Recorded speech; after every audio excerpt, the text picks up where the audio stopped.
They say a person's last words can reveal everything or nothing. Sometimes they're a desperate call for help, a cryptic message, or even a simple goodbye that carries hidden meanings. In certain crimes, these final moments become the key piece of evidence or the biggest riddle that no one can solve. Today, we're examining the most unsettling last words from real crime victims. Messages that left investigators and loved ones searching for answers long after the case went cold. Were these cries for help ignored, or were they misunderstood clues that could have cracked the case wide open?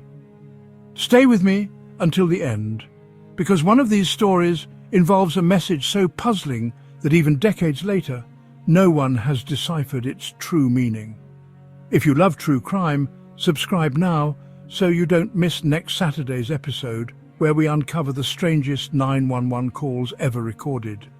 Calls so baffling, they left dispatchers completely stunned.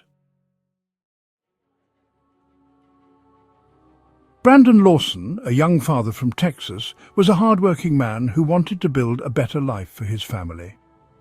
On the night of August 9th, 2013, he left his home after an argument, driving toward his father's house in a nearby town. But somewhere along the way, something went terribly wrong. His truck ran out of fuel on a desolate stretch of Highway 277 near Bronte, Texas. Stranded in the middle of nowhere, in complete darkness, Brandon made a desperate phone call. At 11:54 p.m., he dialed 911. His voice sounded panicked, disoriented and frantic. "Yes, I'm in the middle of a field. My truck ran out of gas. There's one guy chasing me through the woods. Please hurry."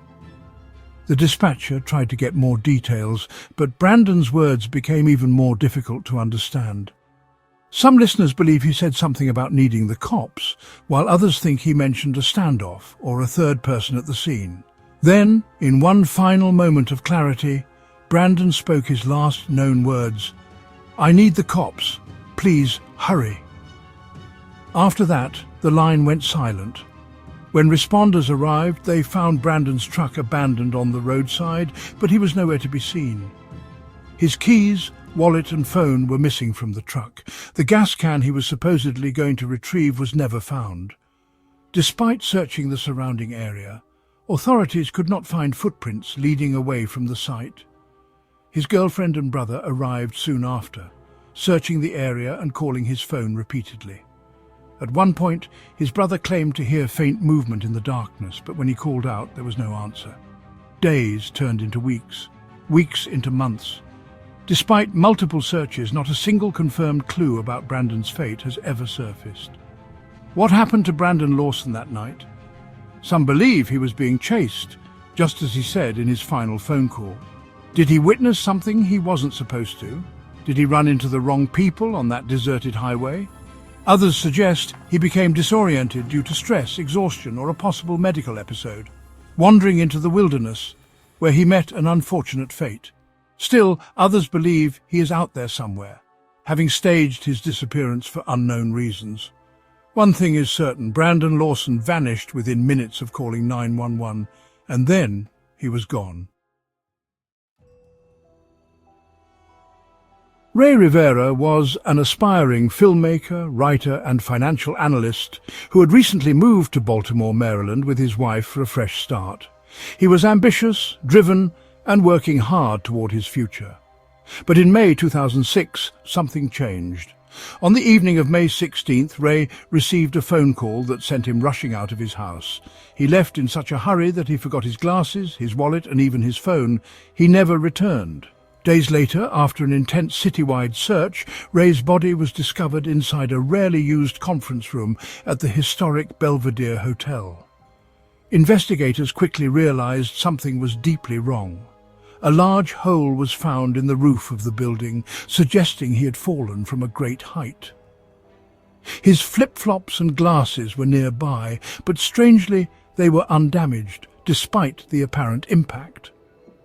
The security cameras that should have captured his fall, not working or conveniently missing footage. The case became one of Baltimore's most confounding mysteries, but things took a darker turn when Ray's final communication was discovered. Behind his computer monitor, taped to the back, was a handwritten note. At first glance, it seemed random, but as investigators read further, they realized it was anything but ordinary. The note contained names of famous figures, references to movies and cryptic phrases that many believed were coded messages.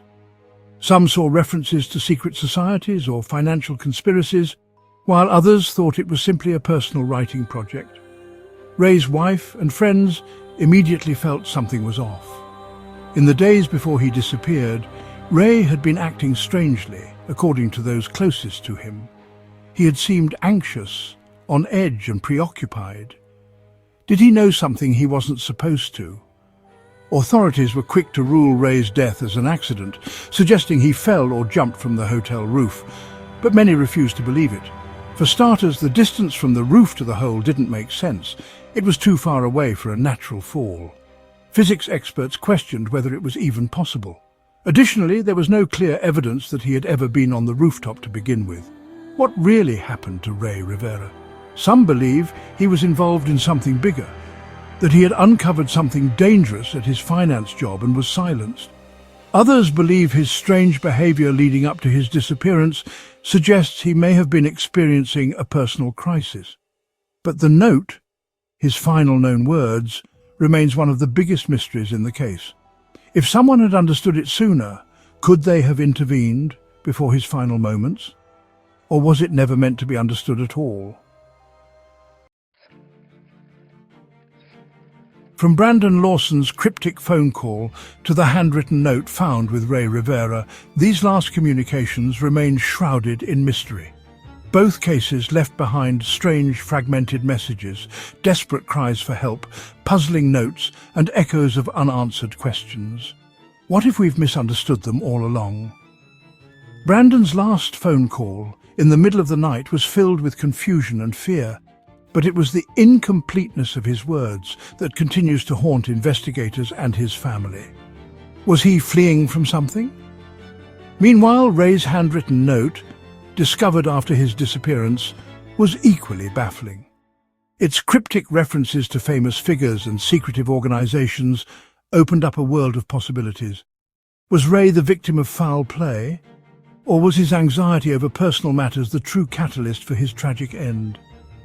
Both of these cases share a common theme. Messages left behind that might contain the answers, but we can never know for sure. Whether it's a final cry for help or a strange expression of inner turmoil, these last words serve as the final puzzle pieces of mysteries that may never be fully solved. As always, the question remains, what do these cryptic communications really mean? And how close are we to uncovering the truth? Always remember, sometimes a victim's final words are the only testimony they leave behind. If you enjoyed this deep dive, subscribe now so you don't miss next Saturday's episode, where we explore the strangest 911 calls ever recorded, emergency calls so bizarre they left dispatchers at a loss for words. Thank you for watching. See you in the next investigation.